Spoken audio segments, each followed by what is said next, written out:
Now, it's not Breakfast Central, just so you know. It's Jasiri, and it's a midweek on the show this morning.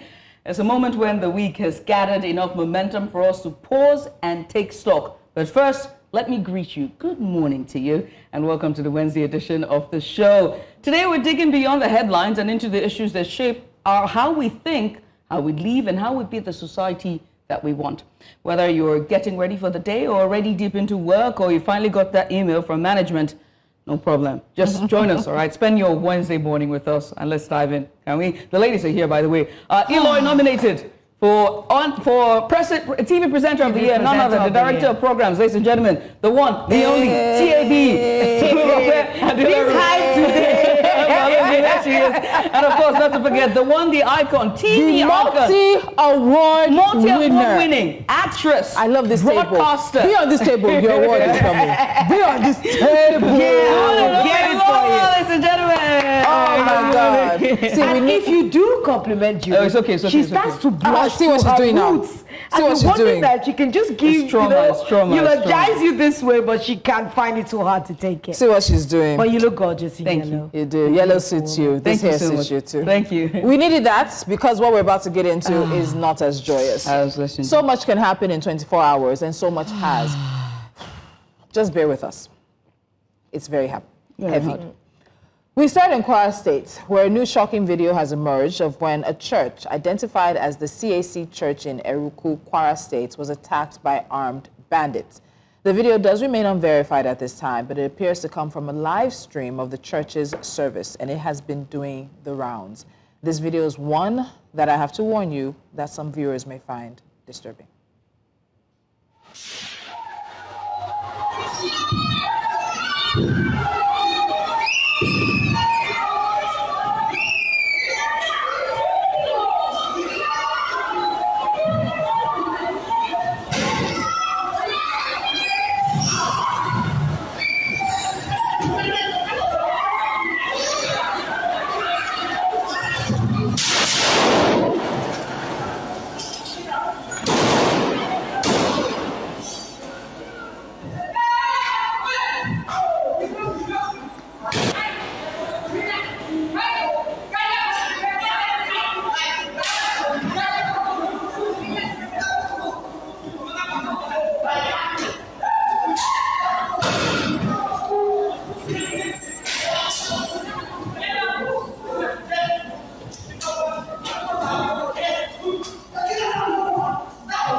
And that's how the video ended when I think maybe the pastor's phone rang. That's when they knew that there was something. And one of the bandits knocked down the camera. Now, as of right now, there is no confirmation of the number of those abducted, possibly injured, or killed in this attack. There's also no official word yet from the Kwara State government. I made sure to check official handles and also the governor's handle right before this show. Now, this attack happened yesterday, the same day that U.S. musician Nicki Minaj spoke at an event about the alleged Christian genocide taking place in Nigeria. She spoke at a panel at the U.S. mission to the United Nations, along with U.S. Ambassador Mike Waltz and faith leaders. The event came after she replied to Trump's social media post about Nigeria earlier this month, saying no group should ever be persecuted for practicing their religion. This is what Nicki had to say yesterday. I stand here as a proud New Yorker with a deep sense of gratitude that we live in a country where we can freely and safely worship God regardless of one's creed, background, or politics. No group should ever be persecuted for practicing their religion, like I recently stated on social media. And we don't have to share the same beliefs in order for us to respect each other. Music has taken me around the globe. I have seen how people, no matter their language, culture, or religion, come alive when they hear a song that touches their soul. Religious freedom means we all can sing our faith regardless of who we are, where we live, and what we believe. But today, faith is under attack in way too many places. In Nigeria, Christians are being targeted, driven from their homes, and killed. Churches have been burned. Families have been torn apart, and entire communities live in fear constantly, simply because of how they pray. Sadly, this problem is not only a growing problem in Nigeria, but also in so many other countries across the world, and it demands urgent action. And I want to be clear. Protecting Christians in Nigeria is not about taking sides or dividing people. It is about uniting humanity. Nigeria is a beautiful nation with deep faith traditions and lots of beautiful barbs that I can't wait to see. When one's church, mosque, or place of worship is destroyed, everyone's heart should... This is... I saw that video earlier this morning, and I literally, from my head to my toe, I had goose pimples. I'm wondering that, is this happening in Nigeria, in broad daylight? We are moving from one level of insecurity to the other. Now, this is a small church from what I can see. And you can see a lot of old people in this church. There was literally an old woman who could barely walk, trying to get to safety with all her energy. And I'm wondering that this is a country that is supposed, part of the government's, part of what they're supposed to do, why they are we have a president, we have the parliament, we have the Senate, and everybody doing laws in Nigeria. Part of their job is to secure the people of their country. And now there is no security. We were talking about it moving in the north. Oh yes, you say Jos has experienced their own, Yobe State, Kebbi, Kaduna. Everybody in the north is experiencing pockets of violence. Now it's moving to the southwest. This is Kwara. Right. I mean, we saw Ondo back in 2022, but very quickly, just information reaching us earlier today from our correspondent Jamil Mabai. We're hearing that at least 2 of the 25 girls that was kidnapped from their school in Kebbi in the early hours of Monday morning has escaped, and the BBC is reporting that the pair ran away as their armed captors were leading them into the bushes and got away across farmland. Hussaini Aliyu of Danko Awasagu Council said that the girls were back and are safe. That's a direct quote from him. But one of them needed medical treatment as she had hurt her leg while fleeing. The assault left 2 members of staff dead. A teacher was killed while trying to protect the girls, and a security guard later died in hospital from gunshot wounds. Now, a team of soldiers, police, and volunteers are combing forested areas in an attempt to rescue the captives that were seized by the gunmen. And over the past decade, we've seen schools in northern Nigeria that have become frequent targets for armed groups who often carry out abductions to seek ransom payments or leverage deals with the government. Now, that aside, you just saw what appears to be armed bandits, or we don't know who they are, but they clearly are armed bandits, that's for certain, attacking the church there in Kwara State. And as rightfully Lolo have put, we've now seen this thing sweep not just from the north but now also to the southwest. And he burst, and it's so harrowing when you think about that Sunday morning where we all woke up June of 2022, and we saw that attack happen in the Catholic Church in Owo, and the family and people and communities torn apart forever. And seeing that video again, it just brings to mind how dire insecurity is in Nigeria. Now, let's just point out very quickly that the President Bola Ahmed Tinubu, has now, he's directed the Vice President Kashim Shettima to visit Maga Kebbi today. He's going to be visiting him today, visiting Maga. Now, but let's also bear in mind that our correspondent Jamil Mabai, when he joined us earlier this morning, he said that it takes 7 hours from the capital, Burning Kebbi,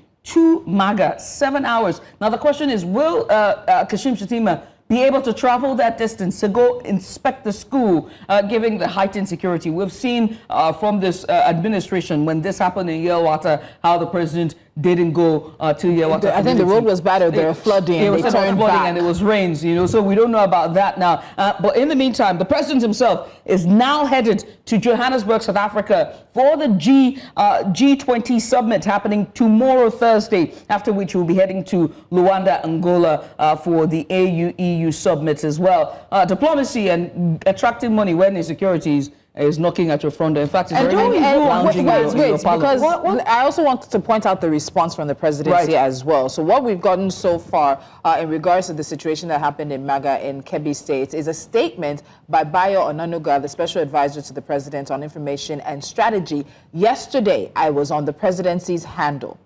The presidency's, the official presidency handle. There was nothing about this situation. This is Presidency Nigeria.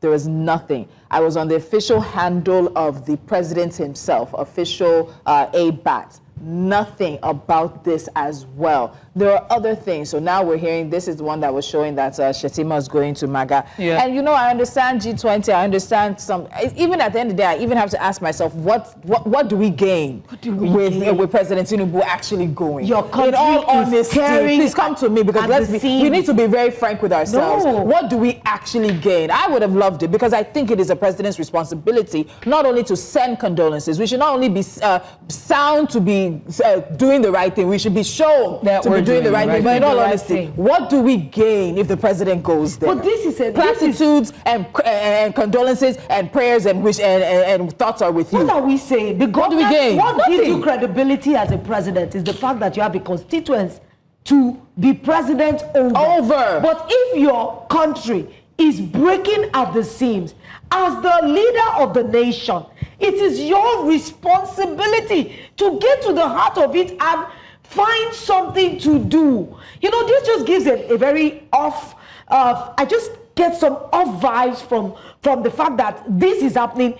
25 girls kidnapped. We see this happening in Kwara. And of course, we're still dealing with all other ones that have happened. That have slipped beyond the radar. It's okay to just say, okay, Vice President, you go and deal with that. Nobody is talking to the nation. The president is not seen to be caring. And look, and let's put to fore here, Tolu and Lolo, that this president wanted desperately to lead the nation. You wanted to be president. He wanted to be president. He campaigned on your ability of securing the people.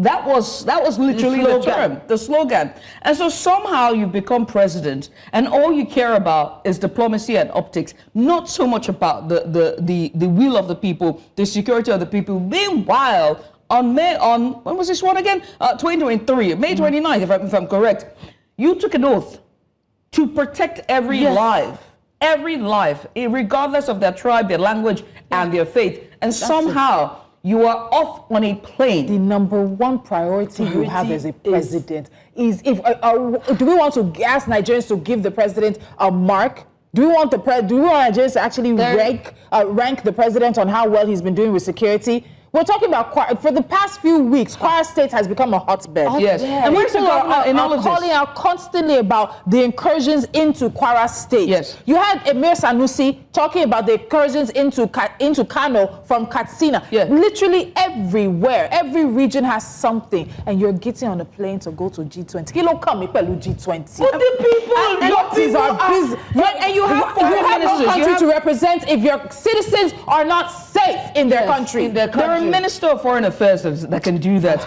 Your Vice President can do that. Look, and just to make this very clear, Kwara sits right in the middle. This town is even a transit town. I passed the town many times from Ogbomoso to Lokoja to Abuja to go and visit when I was serving. Right in the middle, It's a transit town. Right in the middle. I don't even know. The president should be calling a state of emergency on security. Every time they will call together all the chiefs, all these army staffs, they will gather and we'll start hearing Operation Crocodile, Operation this, Operation that. And at the end of the day, with all these things they seem to do, it's just optics and picture taking. But the people that need to be guarded are losing their lives on a daily basis. We might say, oh, it's far from us. Don't you know that this is gradually moving until... Let's very quickly also touch on Nicki Minaj. I had serious reservations. I know there's a lot of politics at play. She's getting a lot of backlash in the U.S. from African Americans in particular, aligning herself with Trump and MAGA. And I actually appreciated what she said. Let me take it on what she said and not who said it, the message and not the messenger. And I like the fact that she didn't, at the end of the day, she started from the allegations of Christian genocide, but she ended up talking about the respect for all faiths. Right. And in my mind, I'm thinking, you're standing before Ambassador, Mike Waltz, who is a Republican. And this same Republican Party actually doesn't respect all faiths. Right. They have a president who is saying that America is a Christian society, is a Christian nation. They want to do everything to ensure it goes back to that fully and it stays that way. These are the people who are talking about bringing the Bible back into all public schools and even probably private schools as well. Her alignment is a problem, but in her message, respect for all faiths, I applaud her for that. I even like the fact that she extended it. She said not just Nigeria, across many African nations. I'm sorry, ladies, but if you subtract that message, I fear, and I fear that this is politicization. It's politics, at the end of the day, because if Nicki is being honest, when you look at her track record and the entirety of her career, she has not spoken for Afro-Caribbean communities. And she's Trinidadian born. And you've not spoken for African-American. You haven't spoken for African-American women or women in the music industry and all the issues that they have faced. But you go on to UN, you have dropped Caribbean, you have dropped Afro-Caribbean, you have dropped African-American, you have even dropped the one that's Middle-Irish. I have come to Nigeria. Have you forgotten that when your music video Anaconda was on air, it was bad? So you know what? That's why the saying is, don't focus on the messenger, focus on the message. But that's why I started by saying there's politics in this. There's politics in this whole conversation. I fear that this is politicization of lives, and unfortunately, this will now draw attention away from the persons that do matter because of... That is what is really... because in the eye of the world, we are just heaping coals of fire on our head. Well, Nigerians have been tagging U.S. lawmakers in the video from Kwara State. Yes. And let's not forget that yesterday, when all the ruckus was happening in the PDP, you had a PDP national leader saying that he is now calling on President Trump. So I don't understand how comfortable President Tinubu is to jet out of this time. We need to take a breather. We need to take a breather because it's a lot to process. But when we do come back from this break, Dr. Ronke Adeniyi is back with us. What happens when a child grows up knowing the world, but not knowing themselves? After the break, we'll continue our powerful conversation on whether our classrooms and homes are quietly derooting our children, and how can we change that back? There's just so much to unpack. Stay with us. We'll be right back. And you're welcome back. It's time for us to return to a discussion that struck a nerve and opened many eyes. We started by asking whether our children are being quietly recolonized by the curriculum we teach. Now today, we go deeper. We look beyond textbooks and classrooms to examine the everyday choices, the subtle messages, and the cultural courts that shape how our children see themselves. From the names we tell them to shorten, to the history we forget to teach, to the heroes we do not celebrate. Now, this is going to be about identity, confidence, and belonging. And our guest is the right person for this discussion. Please help us welcome Dr. Ronke Posh Adeniyi. She's the director of La Posh School and founder of the Rooted Movement. And she returns to help us unpack why rising or raising a rooted generation is not just cultural work itself, it is national work. And today we are going to push the conversation and maybe push the envelope even further. Welcome to the program. Hey, Carol, thanks for having me. Hey, Carol, báwo ni? Ó tún tó ọmọ o. Báwo ni ìrìn àjò yín? Ṣé lọ dáadáa? Kí lè bá àwọn gbọ́? Say your own now. Say your own now. Now, I don't know how to speak my language. You can greet though. In my father's tongue, it's it's gonna kill. Oh God. And then he's watching. Oh my God! Well, it's not my fault. He didn't teach me, right? Like, and I told you why. I said it. Yeah. And then the second part of it is my mother's language. I do remember a little bit, although she's passed on now, which is Alonga. Which is Alonga. So when you see you in the morning, you say Alonga. And then you reply, say Alonga, then they go Ijingme, which is how are you? Yeah. And then they say Ijimbia. So it's in there, and it's from Alok all the way in Ikom. Then there's my stepmom, which of course we all know the greetings and good, which is Hausa. So we know that one. I don't want to also put you there. Yeah, Aiki, yeah, Bodi, yeah, Megida. How many languages do you speak? 2.5. 2.5. Which one is that? Because I lived in Kaduna and I left about 20 years ago, and so because I don't have someone I speak to. Yes, so you can hear it and break it down, but to keep it. All right, let's get this conversation started. Now, in our first conversation with you when you came the very first time, it was quite interesting.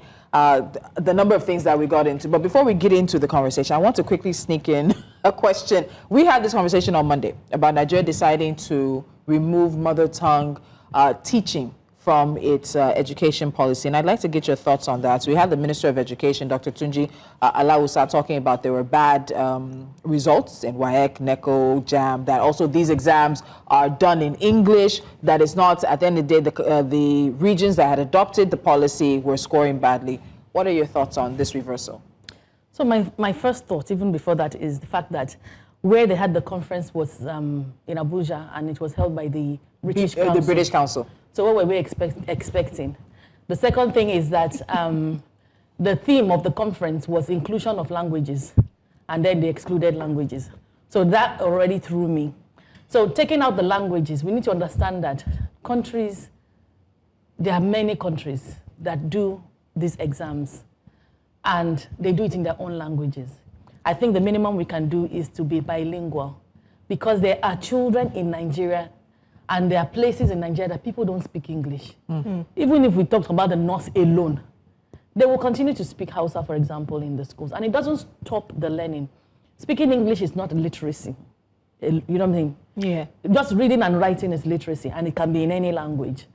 We're going to check the WAEC results again next year, and we'll see that that's not the issue. The issue is and it's not all-inclusive, or we have teacher training, teacher quality, curriculum issues, overcrowded classrooms, facilities. They are endless. It's not just the language. Because little children under the age of 6 can learn 6 languages without confusing them. So it's not about the language. It's more than the language. You can still teach English, you can still teach any other language, and the child is still going to excel, especially in the early years. As they go up, they will pick that English. They will understand that English. They will. It's just what it is, yeah. You know, honestly, very interesting angle, because when we had Dr. Isa, we had another angle which, you know, quite enlightened us. And I understand both angles, that we can do both things. And we did ask a question that day, that is it about the fact that we're not ready to put in the work? It's not like that it can't work. It's a different thing that, oh, it's not working, or we're not willing to put in the work to make it work for us as a people. But let's go on. Last time we said our children are being colonized again. And, you know, now that we're picking up the conversation, what would you say that are the newest or the most subtle way this recolonization is showing up in the lives of our children? By the choices that we make, the schools that we enroll our children, the expectations that we have of those schools. I know there was a school that put an ad out a while ago and I looked through the comments, and the children there that they put to advertise were speaking Fune, and people were like, oh, I want, you know, Nepo baby. I want my children to speak Fune. So the values, the things that we hold dear, the things that are important to us, is it an accent that is that significant? Is it an accent that is the value that you want from a school? So you find schools hiring some kind of diction teacher to teach children how to speak Fune. This is what is precious to us. We don't want them to speak Nigerian languages. We don't mind them speaking Korean and any other thing, but we don't want them speaking Nigerian languages. Or speaking with a Nigerian accent. We're packing noodles in the bags of our children. We're packing rice every day because Amala is yucky. You know, Agbono is smelly. Our own thing. We just don't take pride in our own things, you know. And now we are saying that we are bleaching the babies. You know, we are wearing wigs for them. Our children. When was the time you saw a cute little baby with puffs in their hair? You know how we used to have when we were cute. I mean, how many? Now everyone wants to do lace fronts for first birthday. For babies, you know. So we're taking away all those beautiful things. What we are ascribing, the beauty standards are changing. They are becoming more Eurocentric. We are saying that anything Afrocentric is not really beautiful. Hence my hair, because I'm just tired of it. And every time I go somewhere with my hair, I'm the showstopper. I'm the conversation there. The hair itself is a showstopper. And the whole essence is to tell you that we are beautiful as Africans. You know, this is who we are. Europeans are beautiful, but that's who they are. Let us embrace who we are. Let us teach our children every day. The book choices that we put in our classrooms. You know, when we write comprehension, for example, we're not putting Bola inside it. We're putting Jack, we're putting Jill, we're putting everything that is not African. So what is our challenge, Mongo? So that leads me to ask you about a national identity crisis, because the schools have their parts. The last time we spoke, the parents have their parts as well, you know. So do we have a Nigerian national identity crisis issue? And how early do you think this crisis starts? I think, if we have. Yes, we have a Nigerian identity crisis issue, definitely. And a lot of us have been born into it, myself included. And I'm in my 40s. So you can imagine, we are actually born into it. It's an unconsciousness, it's a programming. So you just meet it there. Now, if you think about children in secondary schools, they take their beauty away, they cut their hair. I hate that. And when they cut their hair, they remove their crown. And by the time they're graduating at SS2, SS3, it's aspirational for them at prom to have long hair. So that experience of having your crown on your head as an African woman has been taken away because they say it's a distraction. But it's never a distraction when it's a foreigner. It came from colonization. It came from colonization. They were so jealous of our hair, and also to subdue the women, they cut off their hair. And then we are replicating it without understanding. And that's why history is important. If we don't know our history, we'll just repeat patterns and we will not question the things that we are doing. And that's what we are seeing in a lot of schools today. Well, I mean, as we're talking about this, one has to look at the psychological impact of this as well when we talk about the disconnect that we're seeing regarding disconnection from our roots and raising the next generation of Nigerians. What do you think the impact or the wounds will be like in the next, I don't know, 10 years, 5 years? There might just be a complete erasure. That's even the first one. Do you think so, though? Because Nollywood is still thriving, right? Afrobeats is here to stay and it's gotten worldwide notoriety. And there are artists who are now speaking in not just speaking English, but Yoruba. And there's now Kakashi, you know? I love that song. And it's fun. Do you think that there will be a merger or some sort of an involvement of what the identity of Niger is, Niger spirit, as opposed to the total erasure of it?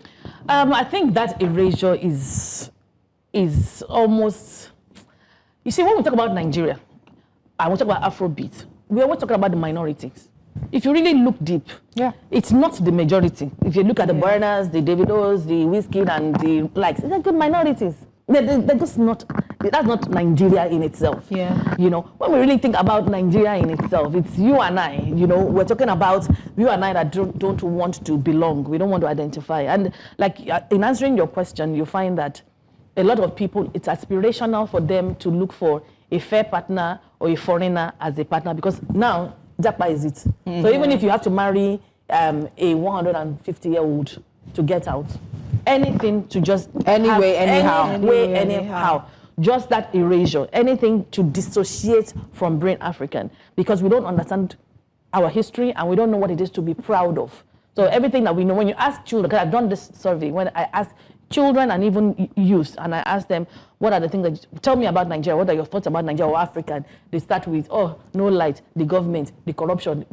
And when you say, okay, do you know any positive things about Nigeria? No, there's nothing, but there are positive things. Yeah. And I think that also comes from the parents as well. A lot of parents don't notice how much children internalize. So when we were sitting down, me and my husband picked it up and we've stopped. We were sitting down, we were talking about the news, we're complaining about the corruption, about the light. So I now start hearing small comments from my daughter. I'm like, where are you getting that? But I heard you and daddy talking. I said, oh wow, really? And so it gets into how we talk about other ethnicities, how we talk about corruption, how we talk about what it means to be a good Nigerian when we hear those often the one and their stories. But in the end of it, we need to take a quick break. When we come back, we're going to look at what the biggest mistake Nigerian parents make, what you think that is, and then look into the solutions. Let's take it. Sorry. I want to...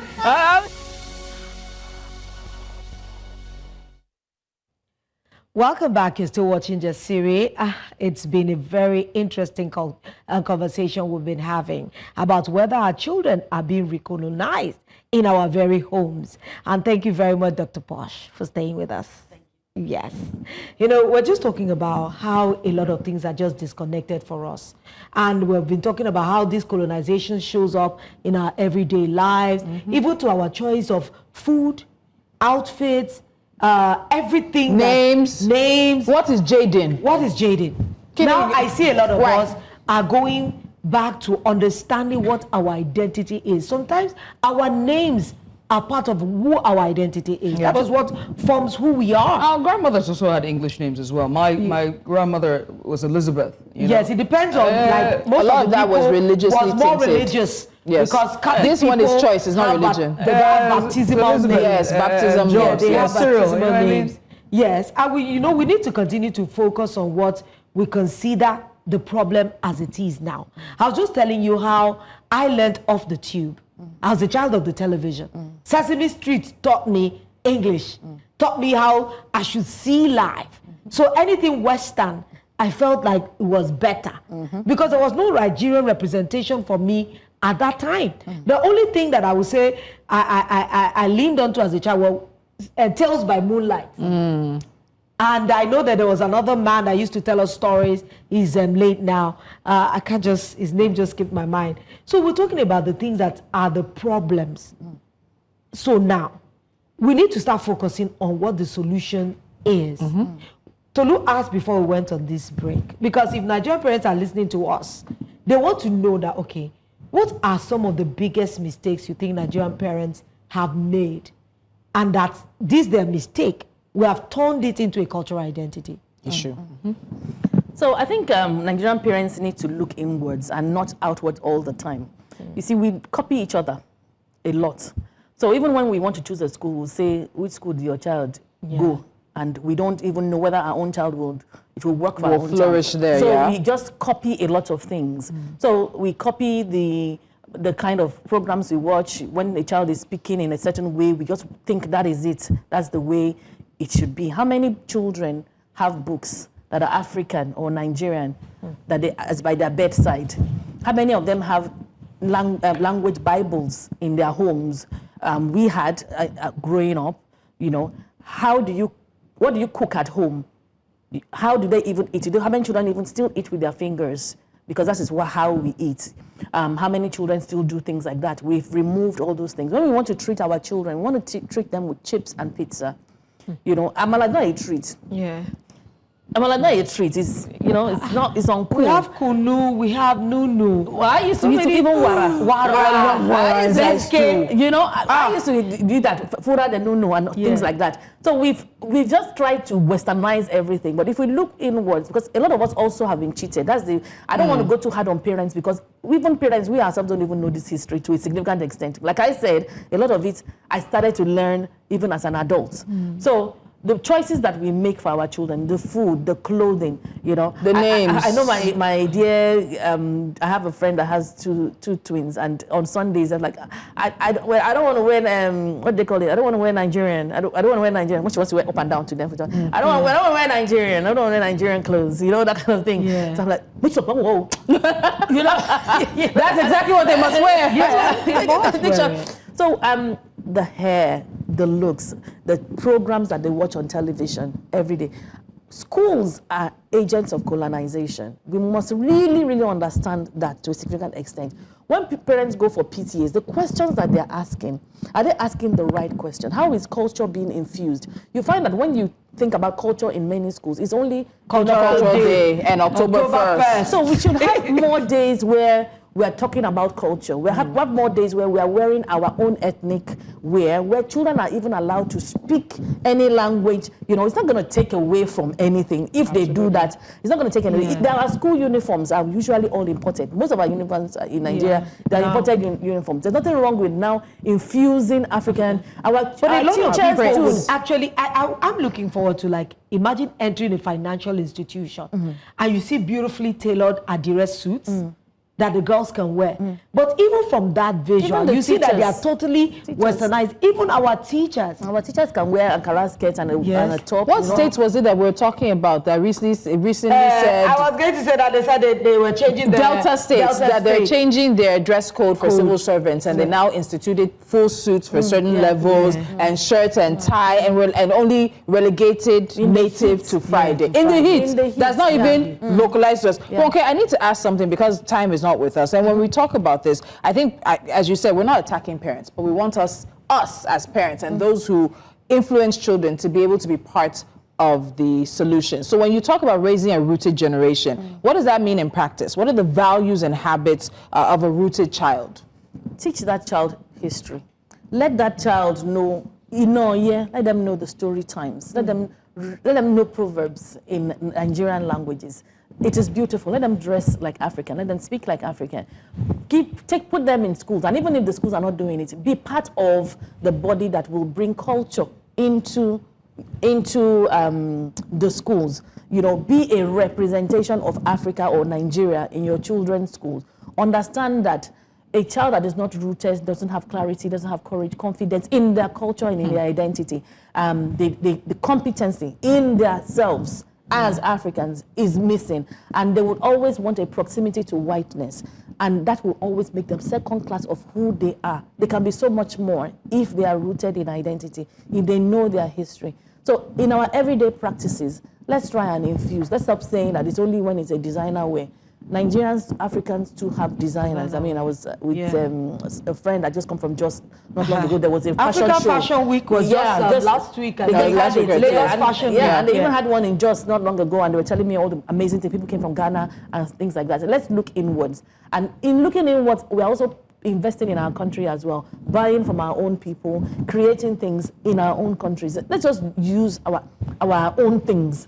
But I'm looking, this conversation, I'm wondering, is this a Nigerian thing? Because I can't lie, across Africa, I have seen Kenyans, I have seen Ugandans, I've seen them push their culture forward. In fact, there was a funny video I saw yesterday in the Ugandan parliament where one of the parliamentarians was speaking in British English.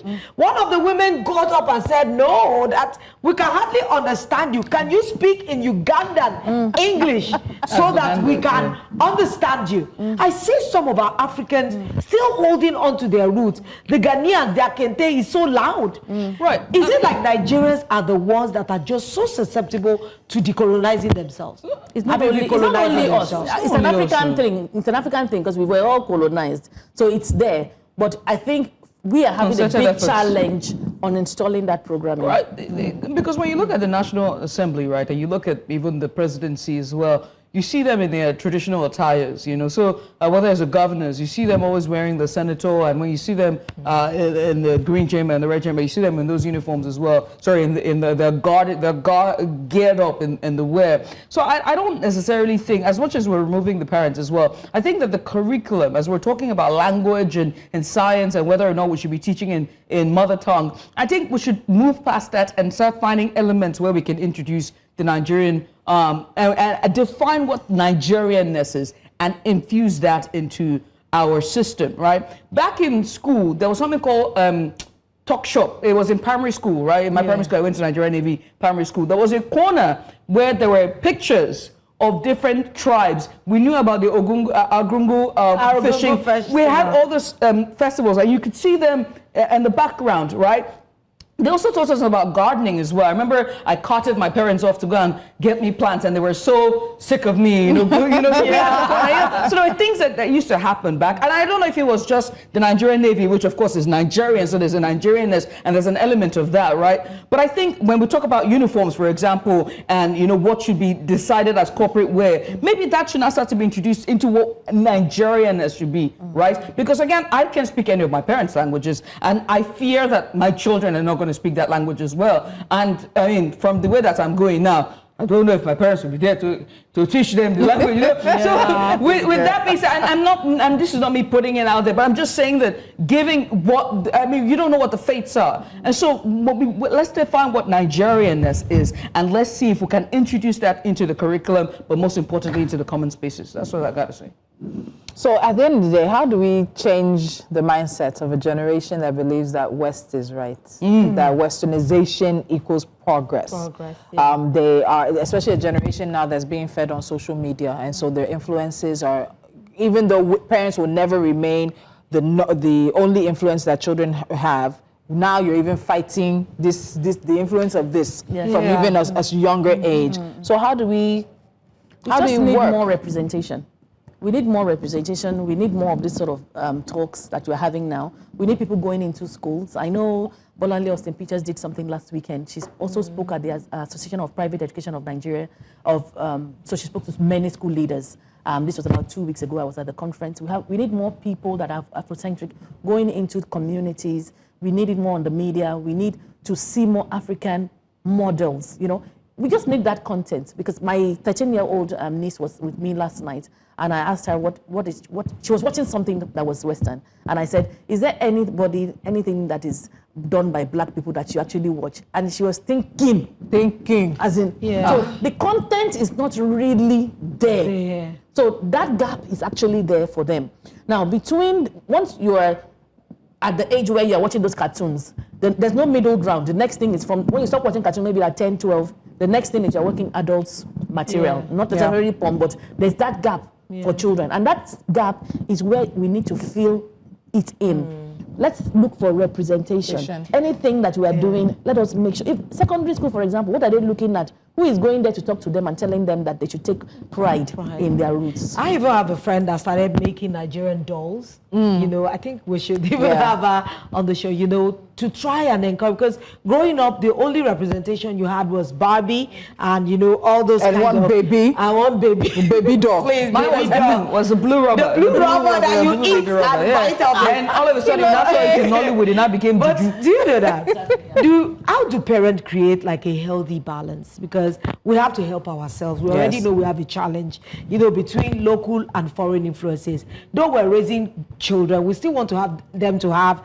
a little bit of their local influences and of course foreign influences, because we're raising global citizens generally. So what are the warning signs that maybe a parent can look out for when to know or to pinpoint or to recognize when you feel that your child is having cultural inferiority?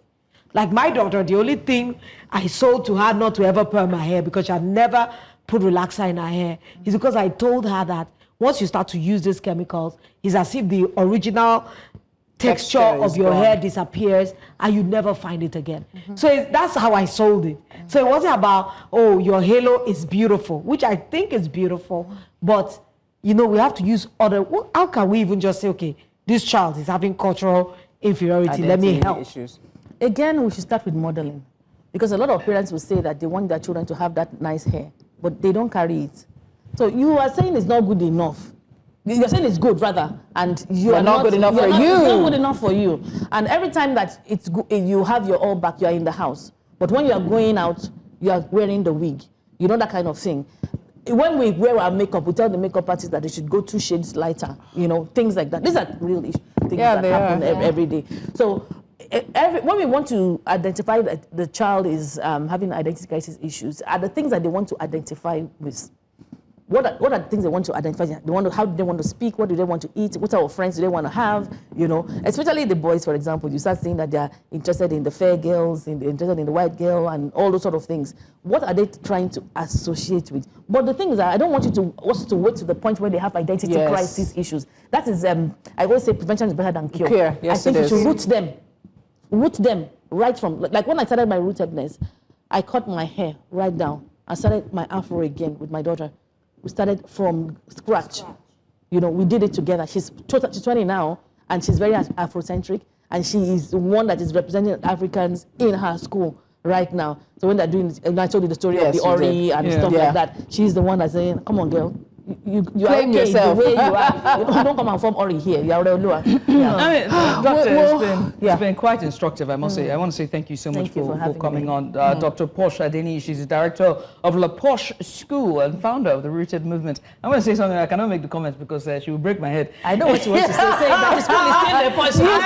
You said but there's other things. We have to understand. We have to appeal, and then when we appeal and bring in, we have to teach. We'll see you guys tomorrow. We can have African Posh. Yes, now she's African Posh as she is right now.